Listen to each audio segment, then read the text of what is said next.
Hello, thank you for being here today. We're looking forward to this press conference. Appreciate all of you being here.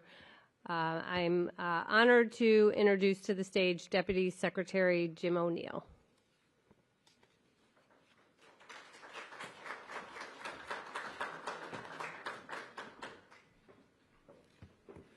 Thank you, Stephanie. HHS is honored to host today our friends in the Department of Justice. We look forward to collaborating with you over the next 4 years to make America healthy again. We're also honored to welcome Senator Mullin, who has been a wonderful friend of this department from the Health Committee. I've had the pleasure of working with many people on the frontier of innovation. Innovation in healthcare, innovation in government, innovation in business, working to make things better. But not all innovation is positive. Dark innovations in chemistry have exacerbated the addiction crisis in this country. Synthetic opioids like carfentanil, and the substance we're here to take action on today, 7-hydroxymetragenine. 7-OH carries a high risk of addiction on purpose. It is a powerful opioid agonist, many times more potent than morphine. We've seen a disturbing rise in reports of overdoses, poisonings, and emergency room visits linked to products containing 7-OH. These substances are often sold online or in convenience stores with no quality control, no dosage control, and no warnings. This is a recipe for public health disaster. Young people, veterans, and people who suffer from chronic pain or addiction are being misled into thinking that these are safe alternatives. They're not. Here at HHS, we're committed to gold standard science, safety, and compassion. We know people are looking for relief, but that relief must be grounded in reality. We owe it to the American people to act decisively, and that's what we're doing today, initiating a process to schedule 7-OH as an illicit substance. To share more, I'd like to welcome to the stage my good friend and colleague, the Commissioner of Food and Drugs, Dr. Marty Makary.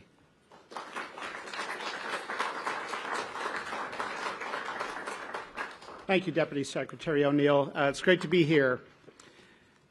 7-OH is not just like an opioid. It does not just have opioid binding properties. 7-OH binds to the mu receptor, which means scientifically, by definition, it is an opioid. And yet it is sold in vape stores, in smoke shops, in convenience stores, and gas stations that are popping up all over the United States, and nobody knows what it is. It is a synthetic concentrated byproduct of kratom. Our focus is not on kratom. Our focus is on 7-OH, which, according to the Journal of Medical Chemistry, is 13 times more potent than morphine. We have a history in public health of being asleep at the wheel. 30 years after cigarettes were widely used, then we started raising public health concerns. After heroin, crack, cocaine, and other street drugs became popular, about 10 years later, the medical establishment and public health community responded. 18 years after the approval of OxyContin by the FDA, we woke up to a terrible crisis that may have killed almost 1 million Americans. And then again, right afterwards, with fentanyl. We have a history of being asleep at the wheel. For the sake of our nation's children, let's not get caught flat-footed again. Public health is supposed to prevent disasters, not just clean them up after they killed thousands and thousands of people. Why do we get caught flat-footed time and time again? In my opinion, it's because of a disconnect between the ivory towers and the streets. Have experts been to the vape stores? It affects what we see in the operating room. I learned from living and working in inner-city Baltimore that you have to be proximate to a problem to understand it. We can't just talk about it on panels at medical conferences and in the ivory towers of the medical establishment. I saw on the streets of Baltimore how some of my patients that I would bump into switched from the prescription opioid that I would prescribe to heroin because they couldn't afford the copay.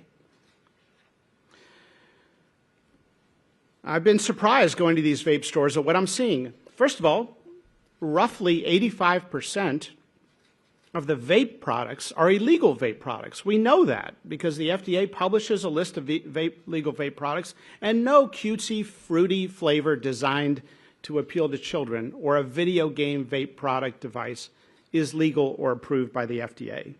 I've been surprised at the candies and gummies and drinks and ice cream cones. Here's one drink with 7-OH in it. There are other products that get added to drinks. Do we understand what 7-OH is at public health scale? Let's not get caught flat-footed again. We're not targeting the kratom leaf or ground-up kratom. We are targeting the concentrated synthetic byproduct that is an opioid. The Trump administration is deeply committed to preventing another wave of the opioid epidemic. And this is deeply personal for many people. It's deeply personal for the Secretary of Health and Human Services, who will share how at a young age he struggled with addiction. It's personal for a family friend, a good family with a good kid who is addicted, knows they're addicted, wants to stop their addiction, but can't stop. That story is going on all across the United States, and we don't have research or numbers or statistics on the scale of that problem. Let's not allow another wave of the opioid epidemic to catch us blindsided again. I've met some of these families. Let's be honest, there's also a lot we don't know. This may be the calm before the storm. It may be the tip of the iceberg, but let's be aggressive and proactive. Today, the FDA is announcing that we are initiating action to recommend scheduling of 7-OH as a controlled substance by the DEA. We are also releasing a report on 7-OH to educate the public, including the other names it goes by. And finally, we need to educate the public, including the medical community. I've talked to many doctors who don't know what 7-OH is. We need to be proactive so we don't get caught blindsided again. Thank you very much.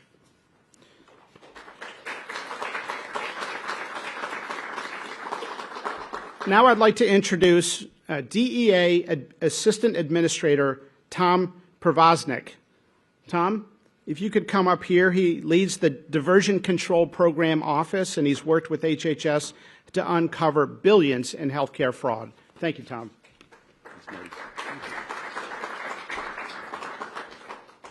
Good morning, and thank you all for being here. Let me start by saying DEA's mission is to protect the public health and safety, period. That means taking action when dangerous, unregulated substances threaten American lives.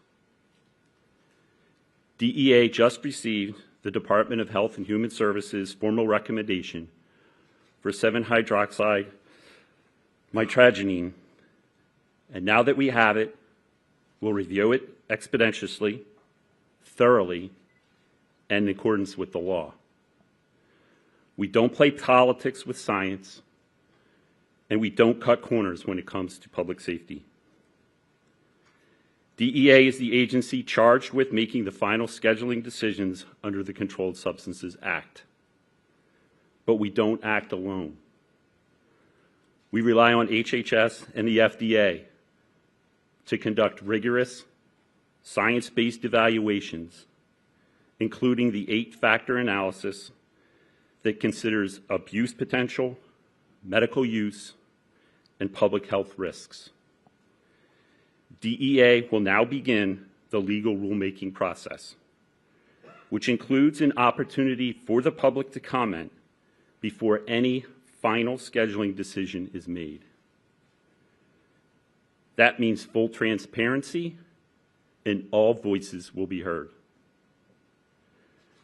DEA will do what we've always done: follow science, follow the law, and do what's right to keep our communities safe.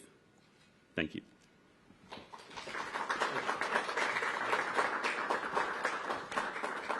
Thank you, Tom. One of the dangerous things about 7-OH is how much confusion it can cause. Many 7-OH products are marketed as kratom extracts or enhanced kratom. But in reality, they are the concentrated synthetic potent form. That is an opioid. Our next speaker, Melody Wolf, Melody, come on up here, has experienced suffering looking for pain relief, and she's going to share a bit about her story and how the dangerous 7-OH product affected her life. Thank you, Melody.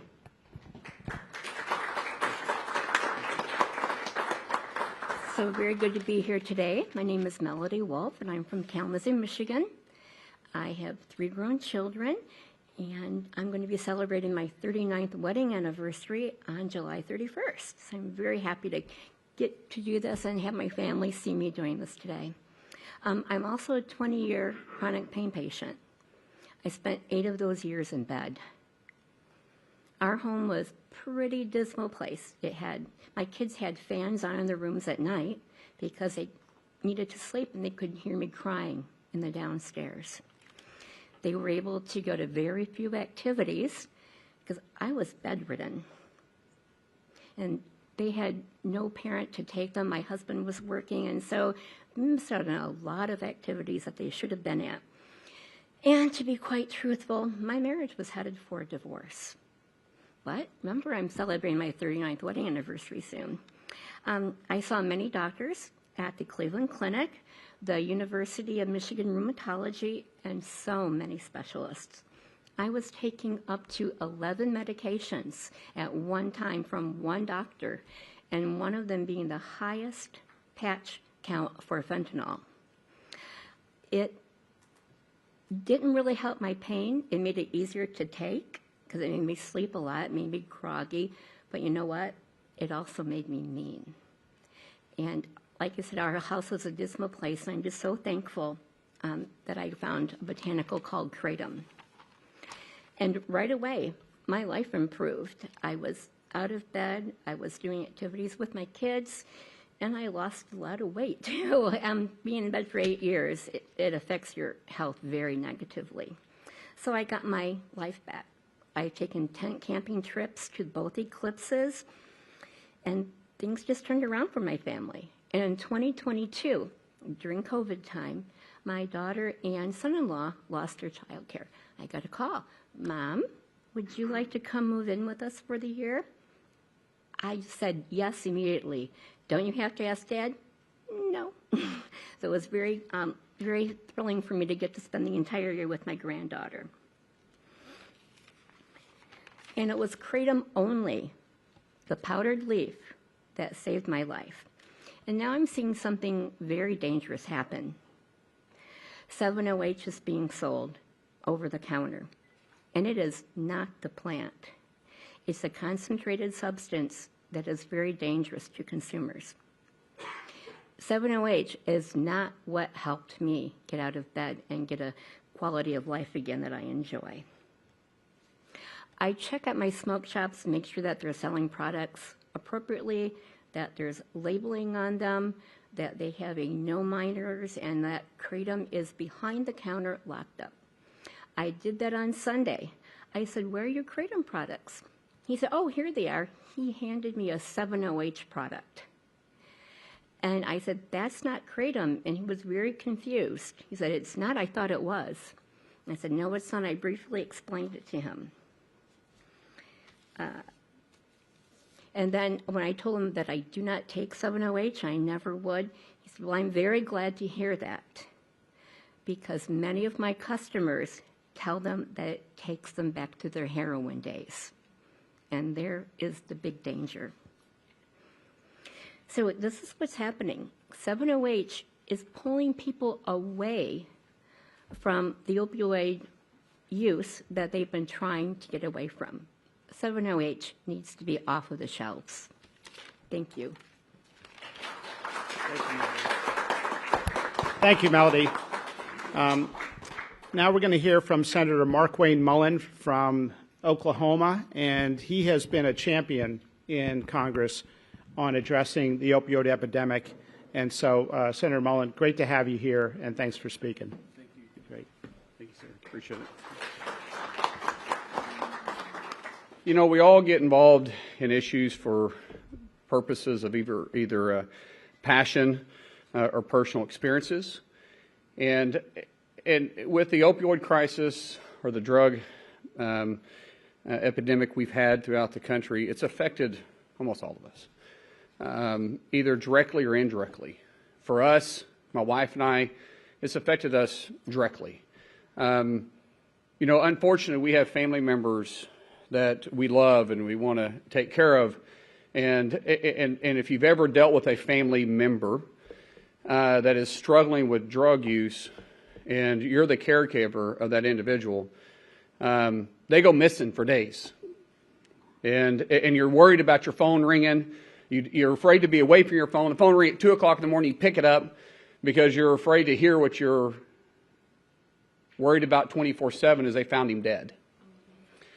And typically it's, hey, I got arrested, I got in a fight, I'm in trouble, got stabbed, can you come get me? The list goes on. And I could give you horror stories of all the phone calls that my wife and I received over the last 20 years. And then when someone goes and they go to rehab and you get out, and because my Lord, we've been to every rehab center you can imagine, and I'm sure some of you guys have experienced the same thing. And they're clean, they're doing better, and they find out they can go to a gas station or a vape shop or a skate shop or a bike shop, and they can find something that's legal for them to take that gives them the same high, and they can still pass drug tests even though they're on probation. And yet it's a road to the same addiction. And you see the pattern, you see it in their face, you see it in their eyes, you see it in their words, you see it in their behavior. And you're going, oh my gosh, here we go again. And you go get them drug tests and they're passed and you're going, what is going on? How can they pass this? What are you doing? I'm not doing anything. I'm not doing anything illegal. But you can read it because you've been with that loved one so long, you see it. And you're helpless. And once again, you know where the road is headed. And then honestly, those of our family members that we've struggled with addiction, when they actually get put in prison, it's probably the first night you actually sleep well. Because you know where they're at. You know you're not going to get that phone call. You don't like it, but you can breathe for the first time. And in our case, the person gets out after years in prison, and they find it in a drugstore again.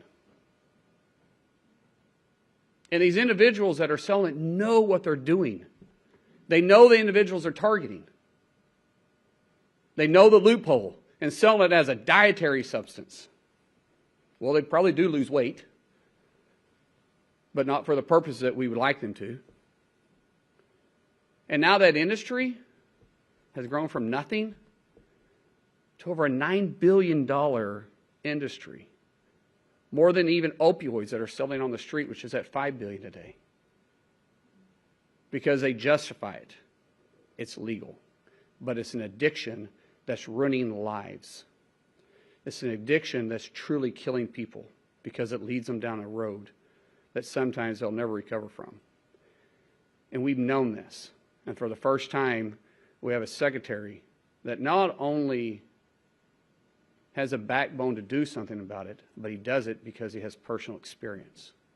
He understands addiction better than probably any of us in this room.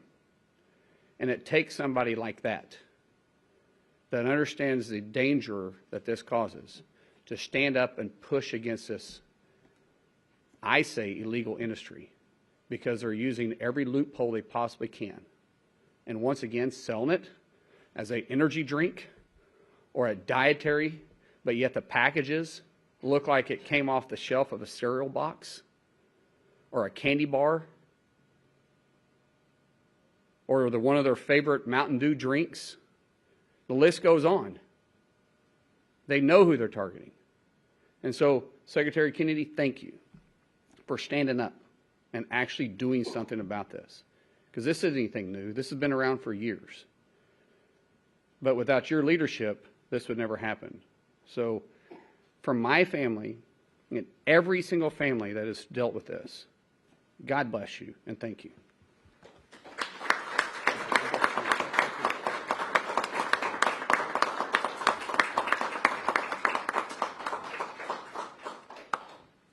Thank you very much. Thank you for those kind words. I'm Markwayne. Thank you to Jim O'Neill, to Tom Przosnik, to Marty Makary, and to Wendy as well. Thank you for that, for sharing your story. I spent 14 years as a heroin addict, and I've been 43 years in recovery. And so I spent a lot of time talking about addiction and reading about it. And typically in most societies, you have about 10% of the population that suffers from addiction. But when there is availability, that can become a crisis. And you can have, for example, in Yemen, virtually 100% of the adult population is addicted to khat, because it's available on every corner. And my addiction started because of, let me say this, it was precipitated by availability. In April of 1968, 3 months before my dad died, the French Connection, the biggest heroin bust in history, heroin recovery, happened all together. They got out of one automobile 200 pounds of heroin, of pure heroin, and they ended up getting, I think, about 1,600 pounds over time. That heroin was then stolen from the evidence locker room in the Manhattan DA's office, and it was distributed on the streets of New York. And for several years, there was $2 heroin, so it was available in deuces. And there were people on every corner in Harlem, every corner in the Lower East Side, who were selling $2 heroin. And 72nd Street in Central Park, there were over 100 dealers selling it at that time. And, you know, I had iron willpower in other parts of my life. I gave up candy for Lent when I was 13. I never ate candy again until I was in college. I gave up desserts for Lent the following year, and I never had another dessert till I was playing sports in college and trying to bulk up for sports. I felt I could do anything with my willpower, but this compulsion was absolutely impervious to my will. And part of the problem was just the availability. It was too easy to get this drug for me. And if you look at the waves of addiction that Marty talked about throughout history, they're all precipitated by availability. Morphine was invented in 1803, and during the 1880s and 1890s, there was an addiction crisis in this country. One, because of the availability of opium that was coming in through immigrant supply trains, and the other was there was a lot of Civil War veterans who had become addicted, and it was widely available. Cocaine was available in medicinal drinks and in popular drinks like Coca-Cola. And Congress, in response to that crisis, made heroin and cocaine illegal in 1914. And we had a break from it for many, many years. And then the drug culture began in the 1960s, where it was psychedelics, et cetera. But the real addiction crisis began after 1969, when that heroin became available. And you got a whole generation that was hooked on that. And then in 1970, Congress again acted to criminalize heroin possession. And we got a little bit of freedom until the 1980s, when there was the drug cartels in Mexico and elsewhere developed supply lanes through the Bahamas and Mexico that the DEA was not ready for at that time. There were huge surpluses of cocaine in our country, and the drug dealers figured out a way to market it very cheaply through a new form of cocaine called crack. And throughout the 80s and 90s, we had the crack crisis in our country because of the availability. And then in 2000, we had the oxycodone crisis because suddenly opiate pills were available partly because of the agency capture at FDA that Marty is now dismantling. And with that, FDA's action abetted that crisis. And so when we have that availability, it turns into a national crisis. And we're still losing 80,000 kids a year. 3 years ago, we lost 106,000 kids to addiction. That's double the number of children that died, of American kids who died during the 20-year Vietnam War. It's 2 Vietnam Wars worth of casualties a year from this crisis. And as Markwayne said, all of us are touched. President Trump is touched. His family also suffered from addiction. My family, I lost a brother to this disease. I lost a niece during COVID, a niece who I raised in my house, who was like a daughter to me. I lost another niece to injuries, who's now a quadriplegic because of this disease. But all of our families are touched, every American family. The financial cost to our country is in the trillions. And what we're determined to do is to avert a 4th wave of addiction. You know, I became an addict because it was so available, but I still had to go to Harlem, or I had to go to the South Bronx, or I had to go to the Lower East Side. And now you can go to any gas station.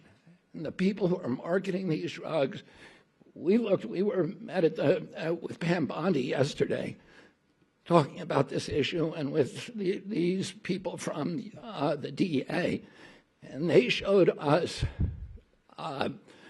maps of the places where the vape shops and the smoke shops where this stuff is being sold, and they're around military reservations in our country, and there's, the DEA has done measurements of urine in our troops, and they're skyrocket. The more it's directly correlated to the number of vape shops in their area. They're putting them around schools, they're putting them in our poorest neighborhoods, and now they're putting them in every gas station. And they're marketed for children. They're gummy bears. They're bright colors. They're candy flavored. This is really a sinister, sinister industry. As Marty pointed out, our agencies have been asleep at the wheel for all of these other crises. And now we're going to wake up and we're going to stop this before it starts. So I want to thank all of these ladies and gentlemen for their commitment to making sure that this does not happen again in our country and averting the 4th wave of addiction. Thank you very much.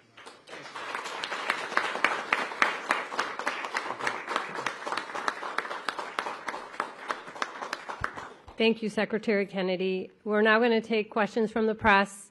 If you can please keep your questions to the reason we're here today, and also give your first name, last name, and outlet. We have a microphone for you. David Lim with Politico. Thanks for taking my question. In 2018, former FDA Commissioner Scott Gottlieb said FDA scientists conducted an analysis suggesting that kratom compounds had opioid-like properties. And he said that there is, quote, no evidence to indicate kratom is safe or effective for any medical use. I know the FDA's warning letters and the actions today are concentrated on concentrated 7-OH products, but does the government today believe kratom itself is safe to consume? And then secondly, the DEA previously attempted to temporarily schedule 7-OH in 2016 before backing off after receiving public blowback. Is the Trump administration prepared to finalize the scheduling process, even if it receives similar concern now? So, first of all, we're not prepared to say anything is 100% safe, especially when it has psychoactive properties. But what we are saying is that our focus is on synthetic concentrated kratom.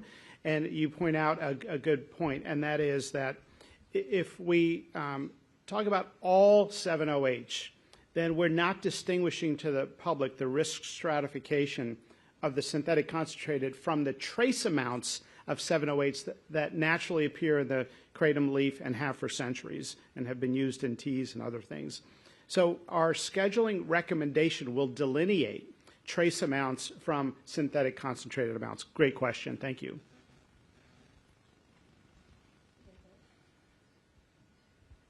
Hi, Lizzie Lawrence, reporter with STAT.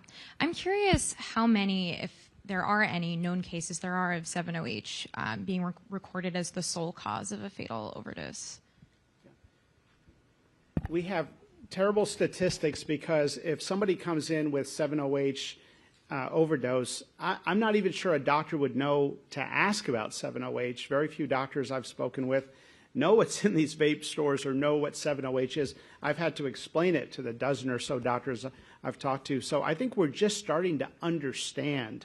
It's very, very reminiscent of when we prescribed opioids to patients who didn't need them after minor surgical procedures, or too many opioids for those who did need an opioid. And we would notice some people were coming back for refills at a very high rate, but we hadn't put the two together because we hadn't recognized the addictive nature. So we need better statistics. There is a commitment from NIH to do some research to try to understand this, but this is not something where, after 50,000 Americans have died from it, we want to start that process. Thank you, Lizzie. Hi, Sarah Overmall, CNN. To David's question, what kind of regulation and guidance or scientific evaluation could we see in the future about natural kratom? Look, I think there have been physicians who have had concerns about some claims around natural kratom. We have to prioritize what we work on. So we are going after the killer first, which is the synthetic concentrated kratom, and then we can look into that other question. But we think it's night and day in terms of the public health risk. Thank you.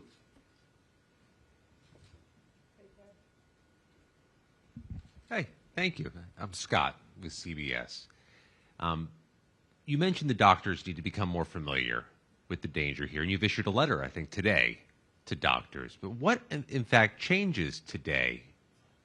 I'm sorry, are you issuing a new regulation? Are you going to do the scheduling? What actual change is HHS affecting today? Yeah, so great question. Thank you for that. So a couple things. One, we're issuing a report, an FDA report on 7-OH, explaining it. We are putting that out there. We are, and we'd love for you to let Americans know about that report so they can learn. It has both a deep science component and a section for lay people so they can understand the issue. We think every school board should be talking about this. We are, number two, issuing a letter today to the DEA to recommend scheduling above a concentration threshold as a controlled substance. Number three, we are sending a Dear Doctor letter to every physician in the United States warning them about this. And we're going to continue to try to educate the public. So a couple very definitive actions today, and of course we announced a couple weeks ago that we have let distributors to the retail stores know that we have serious safety concerns and specified those concerns. Yeah.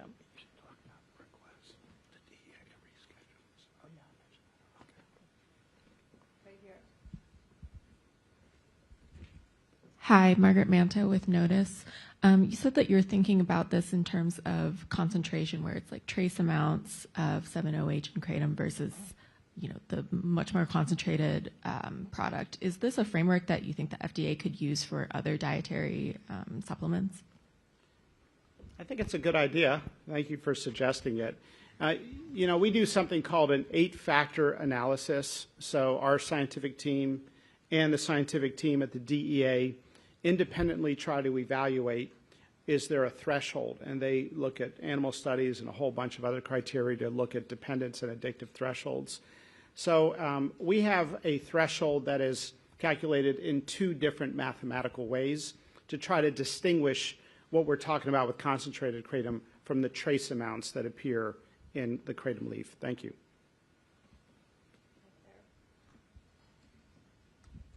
Thank you, Kate Asaf, Gray Media.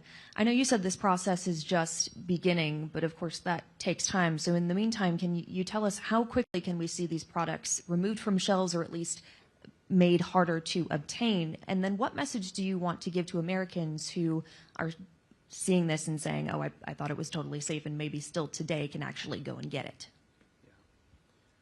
So effective immediately, the letters are out to the distributors, and we've actually gotten some positive feedback from some of those distributors.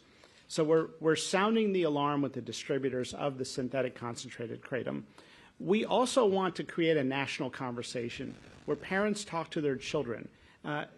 Kids are sometimes using these substances and the parents don't know, and sometimes the kids are using it and they don't actually know what's in these substances. So this is a time, as with other new addictive substances that enter the United States, for us to have these conversations. And I hope school boards, places of worship, all talk about the illegal substances in these vape and smoke shops and gas stations. Thank you. Hi, Liz White with the Wall Street Journal. Also very present in smoke shops and vape shops are high-potency cannabis products and synthetic cannabis products such as Delta-9, Delta-8, THCA, high THC products. And these have been linked in the medical literature already to psychosis. Is there a reason that this kind of well-established smoke shop problem is not something you're going after? So I personally, in my writings as a physician, in my statements, and also the Department of Health and Human Services, have expressed serious concerns about people using these cannabis products. We don't want kids to use them.